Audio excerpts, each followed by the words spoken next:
Hi, ladies and gents. Here's another one. I think this one was for Sebastian. You have to find the surface area of this shape, but of course you don't include, beg my pardon, you don't include that base, okay? So this is a fun one. So what I did here was I worked out the front and back, first of all, okay? So I said to myself, right, I know that the front is, now this is 2 strokes, so that means this is a 2. So the front and the back are both rectangles, and they're going to be the same shape, so I'm going to do 2 lots of 2 7s. And I get, oops, don't get that, do I? I get 2 lots of 14 miss, and I get 28. Alright, so then I'm going to do 2 lots of the sides of my rectangle.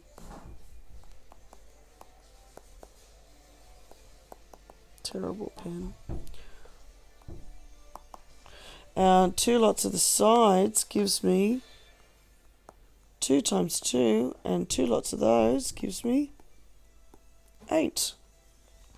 Now I have a base on this lovely rectangular prism, and it is 2 by 7, so I'm going to work that out, and it is 14. Alright, so now the next thing, the top of my rectangle is basically the rectangle minus the circle cut out. So that's exactly what I'm going to do. I'm going to work out the rectangle. So I already know that the rectangle is 2 times 7, and I'm going to minus the circle. Now you'll notice that the circle is 2 pi r squared, and hopefully you've noticed that the radius of the circle, or the diameter, is actually the same as the width of the rectangle. So if the width of the rectangle is 2 and it goes all the way across the circle here, then that means the diameter is 2. So therefore, if I want the radius, I need to halve that. So the radius of my circle becomes 1. So I use pi times radius squared, or pi times 1 squared, to work out the area of my circle. So that gives me approximately 14 minus 3.1415 blah blah blah. Right, so when I subtract that, I get approximately 10.8584 continuous. Alright, so that's just the top. So now the cone section, well, it's only just the outside of the cone, nothing else. So that means I only have to use the pi RL section of my formula. So I only have to use pi RL. So my pi is pi, my radius is 1, I worked out before, and my L, according to my diagram, is 5.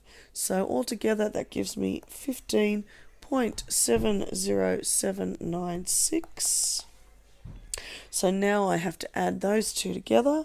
So total surface area of this lovely shape will be all of these added up. So the 10.86, say, the 15.71, say, so that one and that one.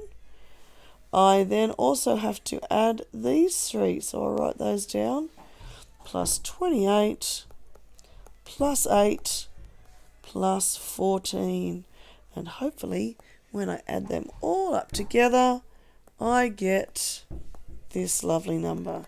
Now you need to know that I didn't round these on my calculator when I added all these up, and I never round until the very end.